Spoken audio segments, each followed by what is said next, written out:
الحمد لله وحده، وأصلي وأسلم على من لا نبي بعده، صلى الله وسلم وبارك عليه وعلى آله وصحبه وسلم تسليما كثيرا. أما بعد، فسلام الله عليكم ورحمته وبركاته، وأسأل الله جل وعلا أن يجعل عيشنا سعادة وموتنا شهادة، وأن يجعلنا وإياكم ممن طال عمره وحسن عمله. اللهم اختم بالسعادة آجالنا، واجعل خير أعمالنا أواخرها، وخير الأيام يوم أن نلقاك. أيها الأحباب، إن من أعظم أبواب الصبر في هذه الحياة، من أعظم أبواب الصبر، صبر على طاعة الله بتربية الأبناء. وإننا في زمن أيها الأحباب كثرت فيه الفتن وتشعبت فيه البلايا، حتى أصبح بعضنا معاشر الأحباب يخاف من وعلى أبنائه، يخاف منهم أن تزل قدم بعد ثبوتها، ويخاف عليهم من أن يستخفهم الشيطان، يخاف عليهم أن يأتيهم قطاع الطرق على الأخيار فينقلبوا عياذا بالله بعد الثبات، ينقلبوا أعداء لآبائهم. أيها الآباء، إن من أعظم أبواب الصبر في هذه الحياة، من أعظم أبواب الصبر على الأبناء تربية.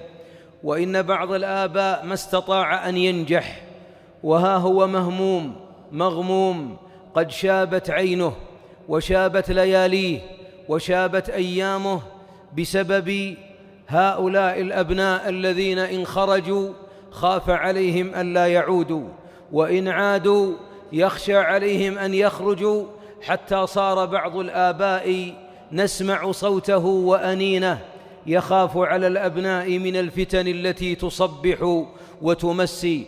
ألا والله إن الصبر على الأبناء وتربيتهم من أعظم أبواب الجهاد في هذه الأزمان، هو من أعظم أبواب الصبر.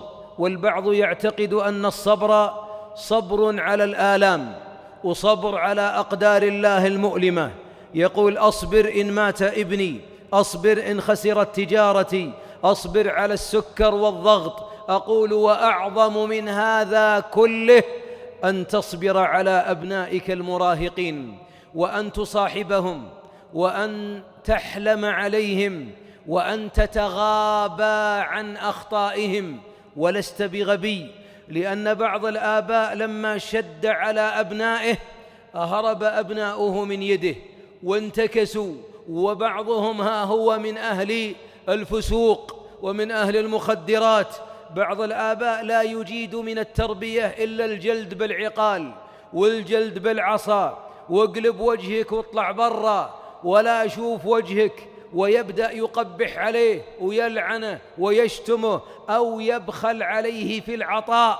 ونحن في زمن أيها الأحباب ليس في زمن آبائنا وأمهاتنا وأجدادنا الأولين. إذا ضرب الأب ابنه ذهب الابن إلى خاله أو إلى عمه، وما تغرب الشمس إلا والولد راجع لأبوه.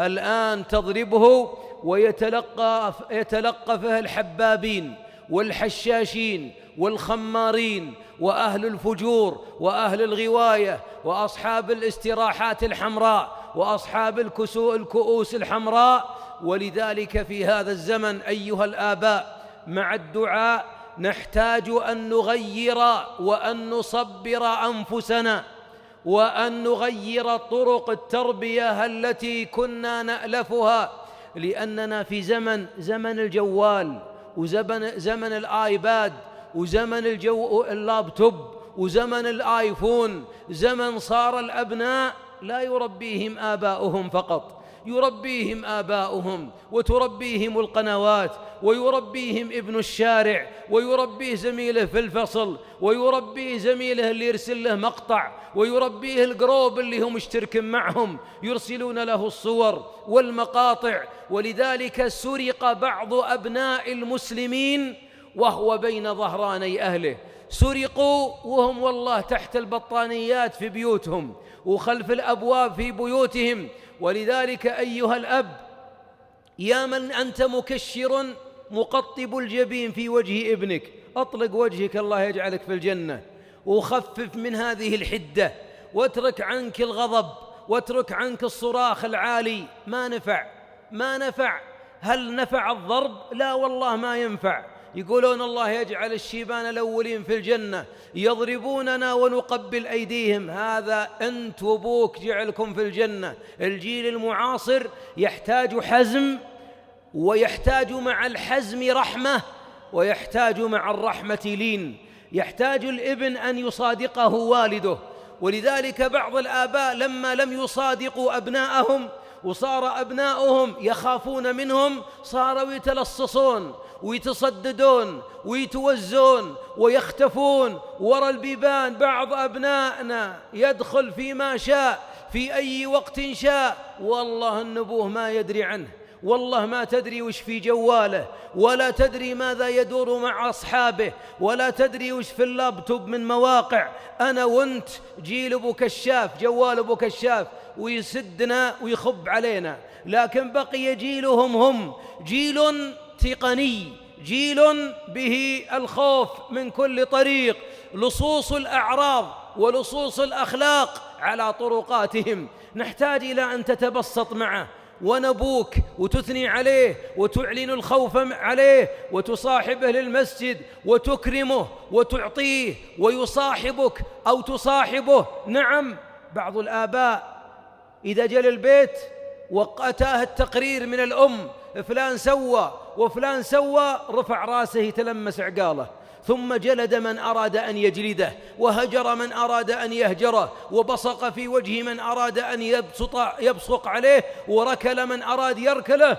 ثم وضع الطعام ويتجرعونه ولا يكادون يسيغونه، ثم بعد ذلك يقول عيالي ما يحبوني، عيالي ما يضحكون عندي، عيالي عندهم أسرار ولا أعرف عنها. أنت تحتاج إلى أن تتغير، هم يحتاجون أن يبروك ويجب أن يبروك. لكن أيها الأب أنا وأنت آباء وعيالنا مراهقين، نحتاج إلى أن نلين معهم. وهذه الأزمان من لم يلن مع أبنائه فعل أبناؤه ما يشاءون، رضي أم لم يرضى.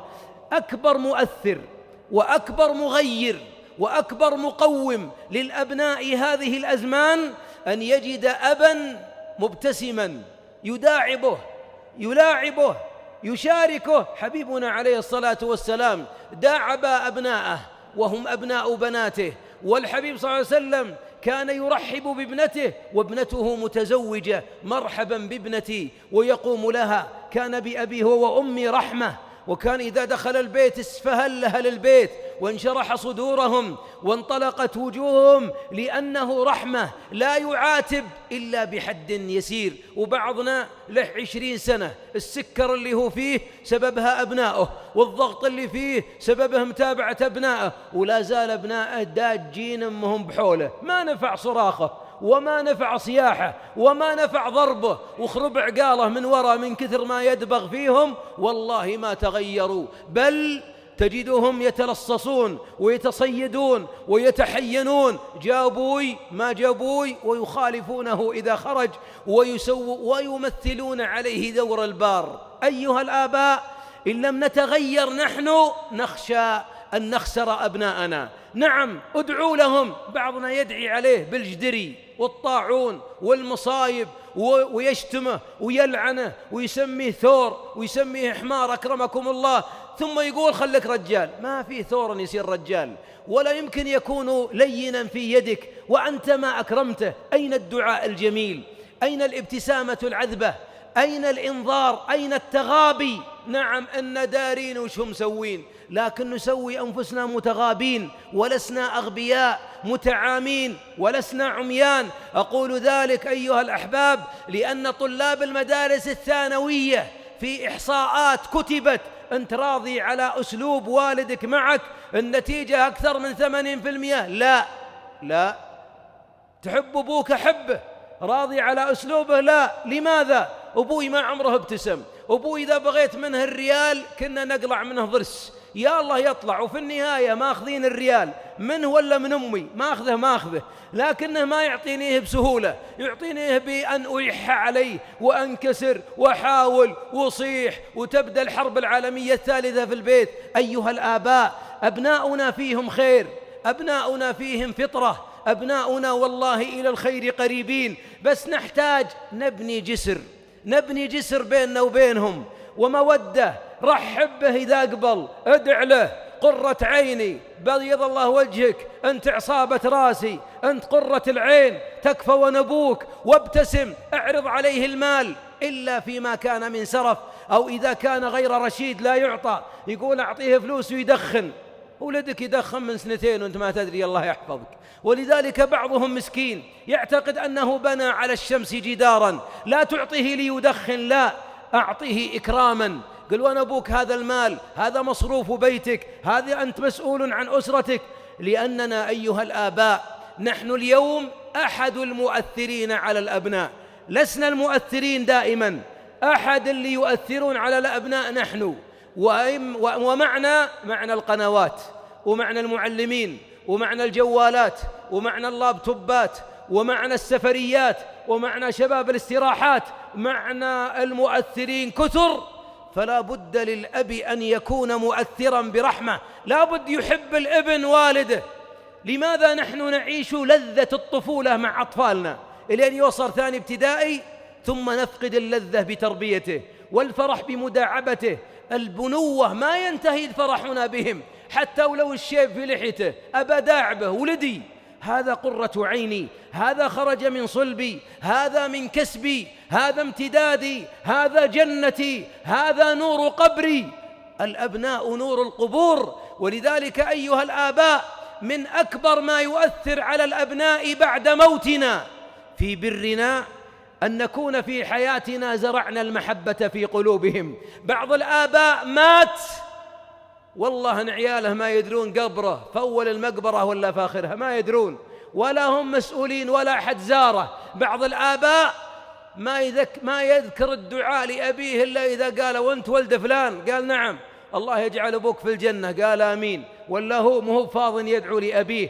بعض الآباء مات وله أموال، والله ما بني من ماله له مسجدا، وما كفل يتيما، وما كفلت حلقة. وين راحت الأموال اللي عمري وعمرك قاعدين نجمعها؟ لماذا الأبناء ما برونا بعد الموت؟